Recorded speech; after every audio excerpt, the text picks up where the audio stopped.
Assalamualaikum warahmatullahi wabarakatuh. Nama saya Fikri Alamsyah Nasution. Saya kelas 6 SIA 10 dengan NIREM 2019-020170. Saya merupakan mahasiswa dari STMIK Trigunadarma.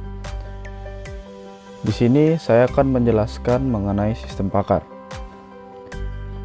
Sistem pakar merupakan suatu program komputer yang dirancang untuk mengambil keputusan seperti keputusan yang diambil oleh seorang ataupun beberapa orang pakar. Menurut Marimin pada tahun 1992, sistem pakar merupakan sistem perangkat lunak komputer yang menggunakan ilmu, fakta, dan teknik berpikir dalam pengambilan keputusan untuk menyelesaikan masalah-masalah yang biasanya masalah ini hanya dapat diselesaikan oleh tenaga ahli dalam bidang yang bersangkutan. Dalam penyusunannya, sistem pakar mengkombinasikan kaidah-kaidah penarikan kesimpulan atau inference rules dengan basis pengetahuan tertentu yang diberikan oleh satu tim atau lebih dalam bidang tertentu. Kombinasi dari kedua hal tersebut disimpan dalam komputer, yang selanjutnya digunakan dalam proses pengambilan keputusan untuk menyelesaikan masalah tertentu.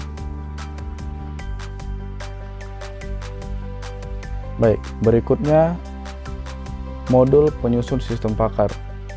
Suatu sistem pakar disusun oleh 3 modul utama menurut Staugaard tahun 1987.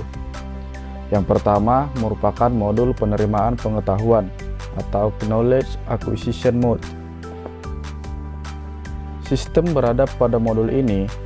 Pada saat ia menerima pengetahuan dari pakar, proses pengumpulan pengetahuan yang digunakan untuk pengembangan sistem dilakukan dengan bantuan Knowledge Engineer. Peran Knowledge Engineer adalah sebagai penghubung antara suatu sistem pakar dengan pakarnya. Modul konsultasi atau Consultation Mode. Pada saat sistem berada pada posisi memberikan jawaban atas permasalahan yang diajukan oleh user, sistem pakar berada dalam modul konsultasi. Pada modul ini, user berinteraksi dengan sistem yang menjawab pertanyaan-pertanyaan yang diajukan oleh sistem. Yang ketiga, ada modul penjelasan atau explanation mode. Modul ini menjelaskan proses bagaimana keputusan diambil oleh sistem atau keputusan yang diperoleh oleh sistem. Dilanjutkan dengan struktur dari sistem pakar. Sistem pakar terdiri dari beberapa struktur. Berikut merupakan komponen utama pada struktur sistem pakar menurut Hu et al.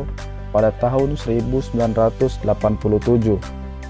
Yang pertama merupakan basis pengetahuan atau knowledge base. Basis pengetahuan merupakan inti dari sebuah sistem pakar, yaitu berupa representasi pengetahuan dari pakar. Basis pengetahuan tersusun atas fakta dan kaidah. Fakta merupakan informasi mengenai suatu objek, peristiwa, ataupun situasi. Sedangkan kaidah merupakan cara untuk membangkitkan suatu fakta dari fakta yang sudah diketahui. Menurut Gondran pada tahun 1986, dalam Utami pada tahun 2002, basis pengetahuan merupakan representasi dari seorang pakar yang kemudian dapat dimasukkan ke dalam bahasa pemrograman khusus untuk kecerdasan buatan, misalnya Prolog ataupun LISP atau Shell System Pakar, misalnya Exis, PC+, Crystal, dan lain-lain. Komponen kedua dari sistem pakar yaitu mesin inferensi atau inference engine. Mesin inferensi berperan sebagai otak dari sistem pakar. Mesin ini berfungsi untuk memandu proses penalaran terhadap suatu kondisi berdasarkan pada basis pengetahuan yang tersedia.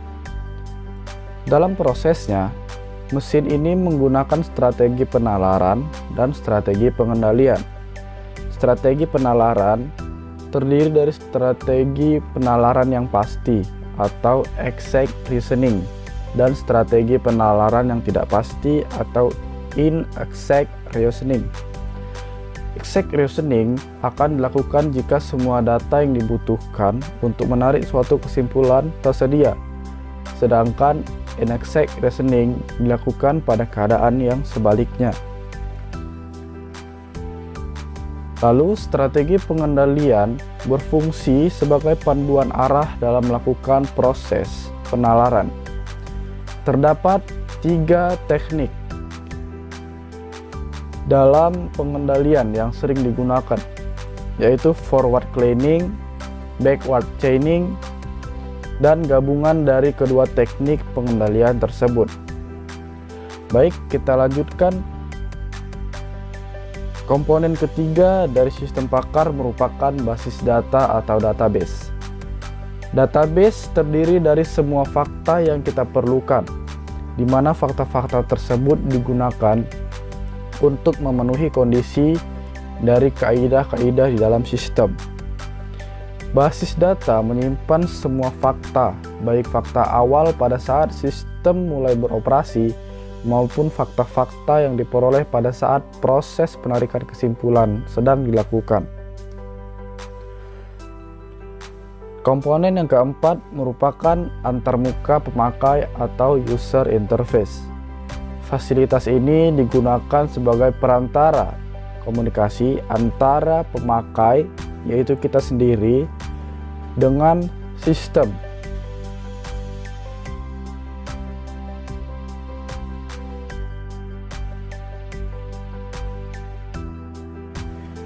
Baik, berikut merupakan tampilan dari hubungan antar user interface dengan sistem.